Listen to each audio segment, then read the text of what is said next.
예, 오늘 최순실 국정농단 관련 국정조사 특위의 마지막 청문회가 진행되고 있는데요. 20명의 증인이 채택됐습니다만 텅텅 비었습니다. 참석한 증인은 4명에 불과해서 맹탕 청문회라는 비판이 또다시 나왔는데 증인으로 채택된 조윤선 장관은 오늘 오전까지 불출석 의사를 밝혔다가 다시 출석을 했는데요. 특위 의원들의 질문이 집중됐습니다. 오늘 이 내용을 가지고 두 분과 함께 이야기 나눠보겠습니다. 장성호 건국대 교수, 최진 대통령 리더십 연구원장 함께 하겠습니다.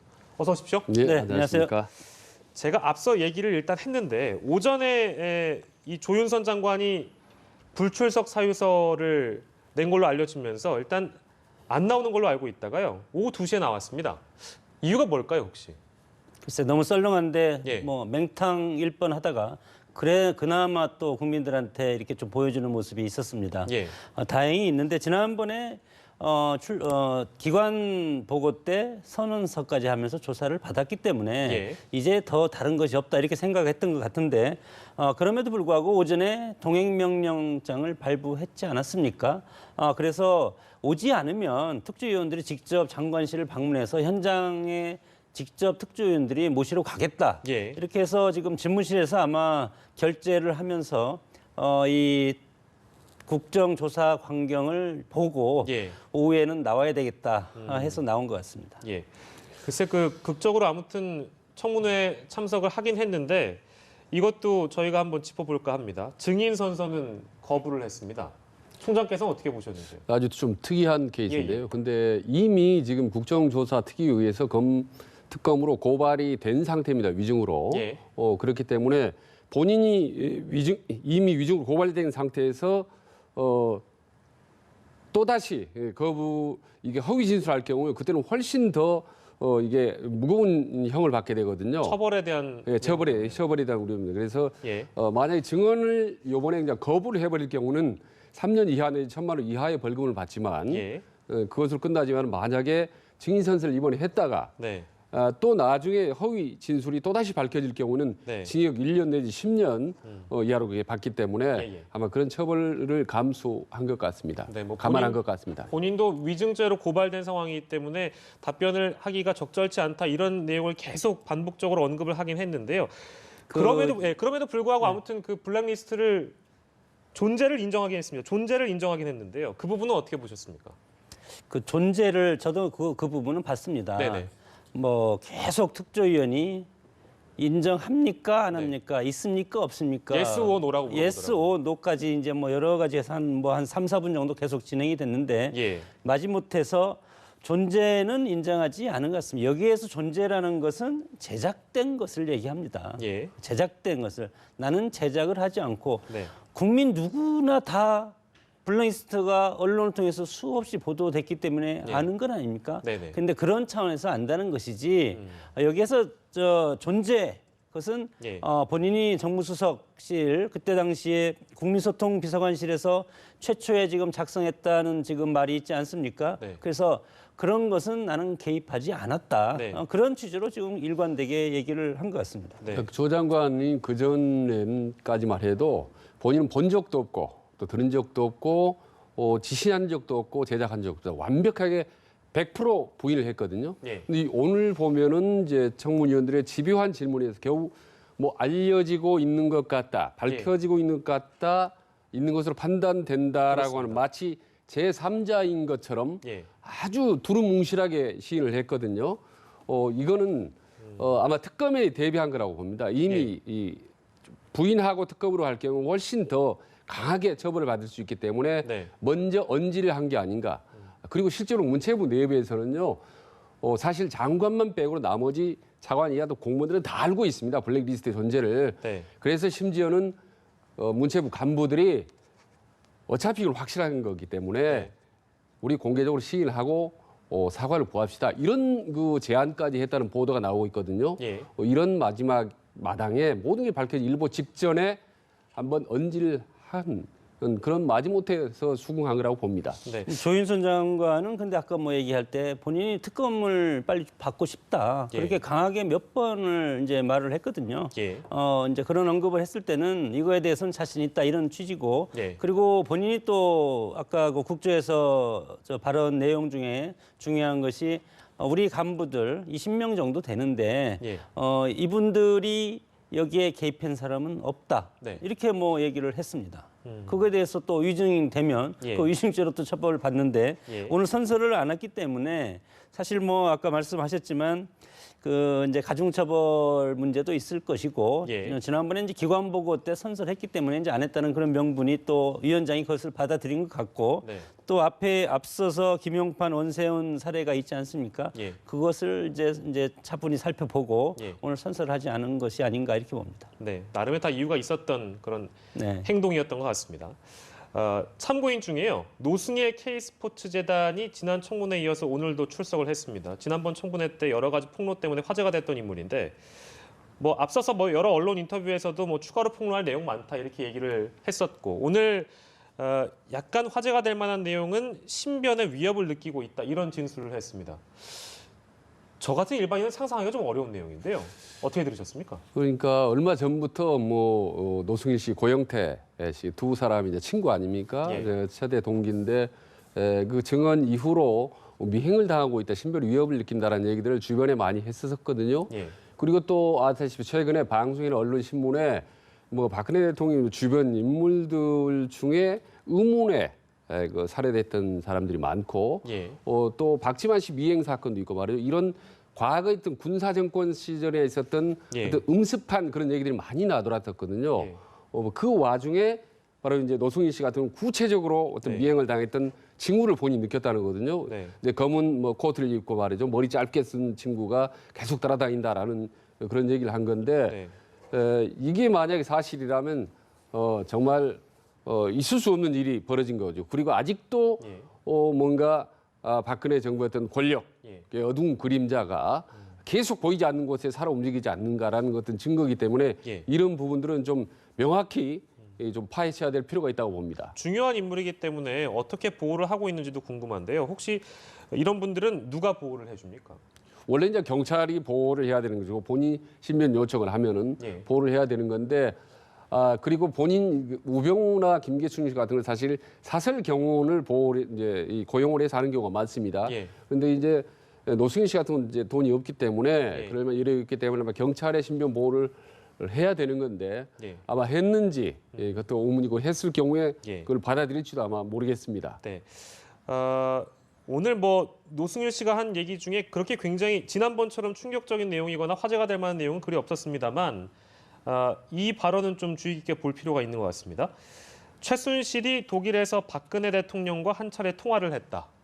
요거는 꽤 최순실 씨에게는 불리한 내용으로 비춰질 수 있는데요. 어떻게 보십니까? 글쎄 그런 것들을 비롯해서 검찰이나 특검에서 예. 이것을 실체적인 팩트를 확인해야 되는데 그 확인을 할 수 있는 것이 이 노승일 씨 이 증언 말고는 또 뾰족한 수가 없지 않겠습니까? 예. 그런 것들이 지금 이제 한계라고 봅니다. 이렇게 주장은 하는데 주장을 할 수 있는 입증할 수 있는 팩트가 없고 대통령의 핸드폰을 어떻게 조사를 해야 되는데 예. 그런 거랑 이렇게 연결될 수 있는 것이 지금 뭐 다 대포폰을 썼고 설사 통화를 했다고 하더라도 예. 이것은 어떻게 보면 주장으로 끝날 가능성이 상당히 많다고 봅니다. 네. 자, 오늘이 7번째 청문회고요. 7번째 청문회를 이제 두 분께서 쭉 보시면서 어떤 감회가 드셨는지도 좀 들어보고 싶습니다. 좀 총평을 들어볼까요? 아직 뭐 오늘 다 끝나진 않았습니다만 청문회에 대해서 맹탕 청문회라는 지적은 뭐 오늘도 있었으니까 아무래도 좀 부정적인 시각이 적지 않은 것 같습니다. 어떻게 보셨습니까? 뭐 참 태산명동 서일필이다. 예. 처음에 요란했지만 끝 마무리는 너무 없다라는 부분들은 아마 보시는 분들도 다 느낄 겁니다. 그리고 예. 실제로 최순실이라든지 뭐 중요한 증인들이 출석을 거부할 경우에 어떤 방법이 없다. 예. 어떤 법적인 그런 제도적인 장치가 없다는 부분에 대해서 아마 텔레비를 보는 시청자들도 상당히 좀 무력함을 느꼈을 것 같습니다. 네네. 저런 청문회라면 앞으로 또다시 할 필요가 있겠느냐. 다만 이제 그럼에도 불구하고 예. 중요한 증인들 김계춘이라든지 우병우라든지 우여곡절 끝에 예. 나와서 말이죠. 그 거짓말하고 또 모르쇠로 일관하고 하는 이런 모습들을 예. 국민들 앞에 생생히 보여줬다는 점, 그런 점에서는 뭐 긍정적인 점이 예. 있다고 봅니다. 그래서 앞으로는 증인 불출석에 대해서 예. 확실한 제도적인 장치를 해야 된다라는 그 부분은 이번 청문회 가장 큰 그런 교훈인 것 같습니다. 네, 개선이 필요한 지점도 분명히 있는 것 같고요. 그래서인지 몰라도 의원들은 굉장히 아쉬울 것 같습니다. 아무래도 뭐 국정조사 이 청문회는 주목을 받는 자리이기도 하니까 물론 그럴 수도 있겠습니다만 확실히 뜨뜻미지근한 답변들만 나오다 보니 활동기한 연장을 촉구하는 결의안이 만장일치로 의결이 됐습니다. 국회 본회의 의결되면 이제 30일 활동을 연장할 수 있는데 이걸 통과를 하게 될까? 이것도 의문인데요. 어떻게 보십니까? 뭐 통과되겠습니까? 지금 바로 이제 15일까지인데 여야 네. 합의로 되면 국회 본회의에서 통과가 되면 최장 30일 연장이 가능하지 않겠습니까? 예. 그러나 지금 국민들이 이 청문회 자체를 지금 실증내고 있습니다. 왜냐하면 예. 맹탕 청문회이지 않습니까? 그리고 이 수많은 전파.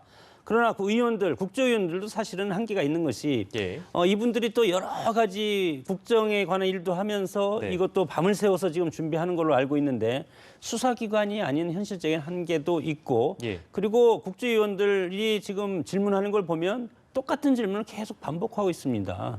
있냐 없냐, 있냐 네. 없냐. 이것이 청문회입니까?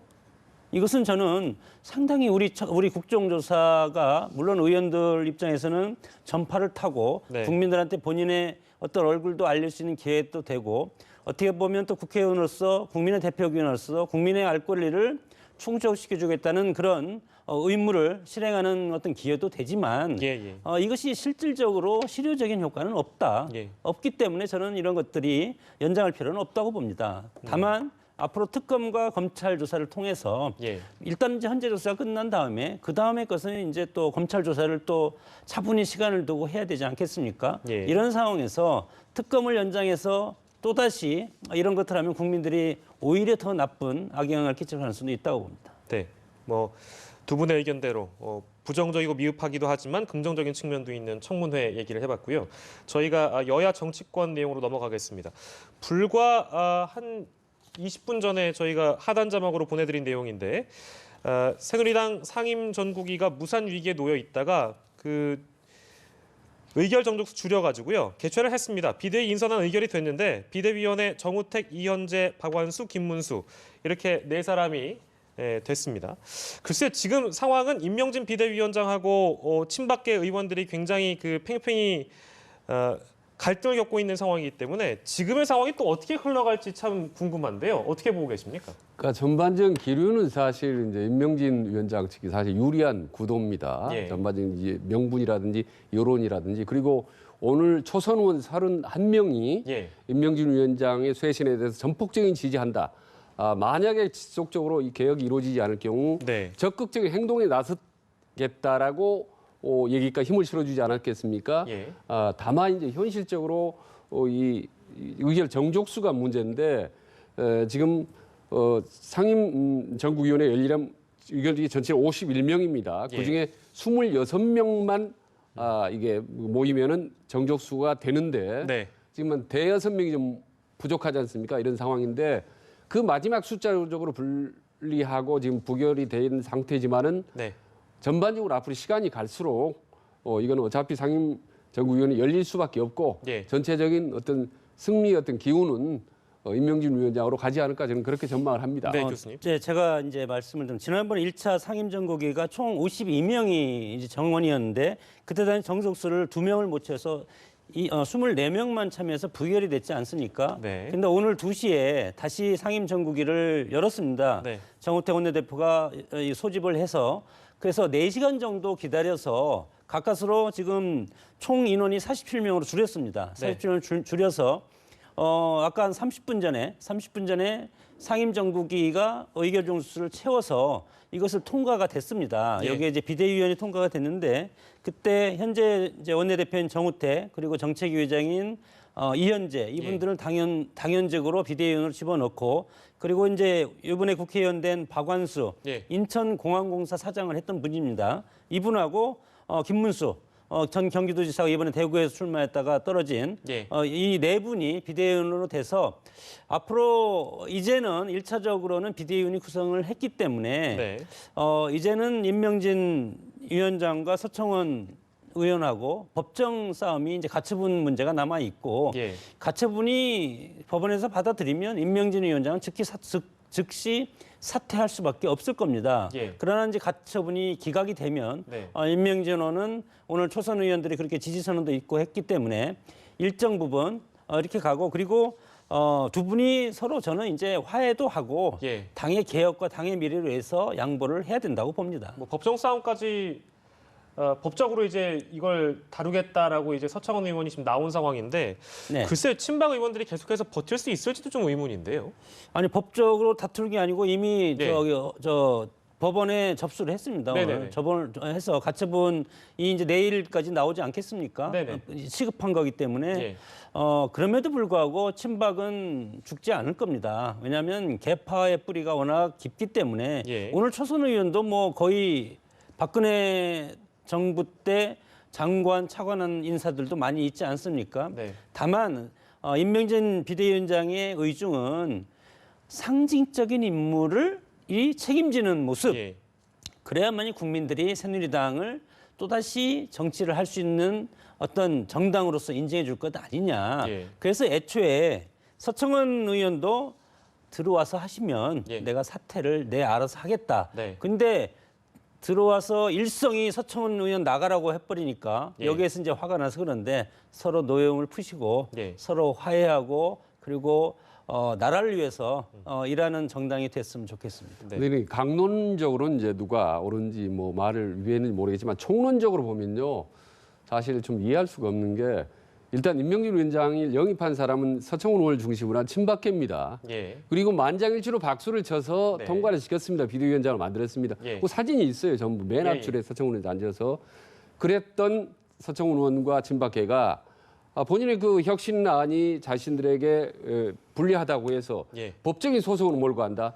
이 자체는 어불성설이고 거기다가 지금 이제 상임 전국위원회를 친박계가 지금 보이콧하고 있는 거 아니겠습니까? 예. 이 부분도 사실 명분으로 볼 때도 민심으로 볼 때 여론으로 볼 때도 사실은 걸맞지가 않거든요. 그래서 힘으로 지금 억지로 임명진 위원장을 억누르고는 있지만 네. 예, 풍선 곧바로 터지듯이 아마 시간이 갈수록 금방 이건 신밖에 명분은 예.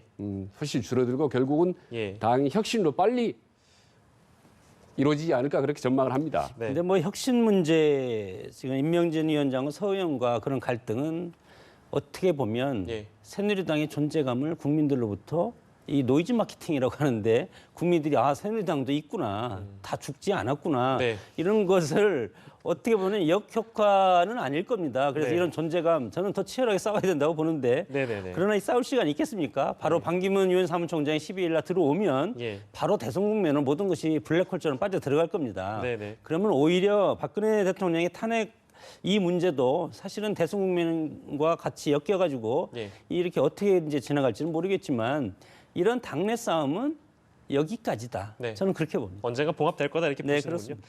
정치권의 가장 분란집이었던 새누리당의 모습을 저희가 좀 짚어봤고 반대로 넘어가서 더불어민주당 얘기를 좀 해보면 대선 경선 준비 굉장히 서두르고 있는 모습인데요. 왜 이렇게 서두를까 또 싶네요. 한마디로 문재인 전 대표의 대세론을 예. 확산시킨다는 그 연장선상으로 봅니다. 네. 거기다가 플러스 수권 정당의 면모를 보인다. 예. 가만히 들여다보면요. 지금 더불어민주당만 제외하고 나머지 정당들은 상당히 내홍에 시달리고 있는 거거든요. 집안 싸움이 좀 심한 것 같습니다. 예, 거기다가 지금 바른정당 같은 경우는 이제 꾸려가고 있습니다. 조직을 그렇습니다. 이제 출발하는 모습을 보이고 있는데 예. 이럴 때 주의가 흐트러지고 잣스로 말이죠. 이전투구를 싸울 때에 네. 우리는 뭔가 미래를 대비해서 수권 정당의 면모를 보여준다는 점에서 네. 좀 서두른 그런 것 같습니다. 정도를 걷겠다 이렇게 보시는군요. 저는 뭐 그렇게 또 보이지만 예. 될 것 같은데 불안한 모습이 있는 거죠. 그리고 너무 대사론에 지금 오랫동안 뛰어 있고 예. 제1당이 되어 있지 않습니까? 그리고 의회 권력을 장악하고 있지 않습니까? 이 책임감이 상당히 무거운 겁니다. 그래서 이 국민들의 바램과 기대가 꺼지기 전에 빨리 대선 국면으로 해서 빨리 정권을 잡겠다는 뜻이죠. 그러나 그것이 또 뭐 뜻대로 되겠습니까? 헌재 판결도 있고 이제 그래서 대선일이 결정돼야 되고 예. 그리고 야당이 아직은 특별하게 예. 무슨 이벤트가 없기 때문에 이제 설 밥상머리 민심을 장악하기 위한 이런 이제 고육지책이라고 보는데 예. 지금은 뭐 지금 선거를 하면 야당이 무조건 뭐 집권하리라고 봅니다. 네. 그러나 앞으로 대선 기간이 얼마나 남았을지는 아무도 모르지 않습니까? 네. 이런 상황에서 야당도 야당 나름대로 대선 국면으로 가서 국민들로부터 관심도 갖고 네.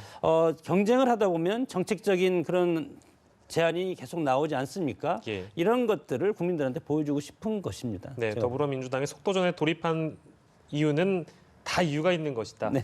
저희가 이렇게 정리를 해보고요. 청문회 소식 그리고 정치권 소식까지 짚어봤습니다. 장성호 건국대 교수, 최진 세한대 대외부총장과 함께했습니다. 두 분 고맙습니다.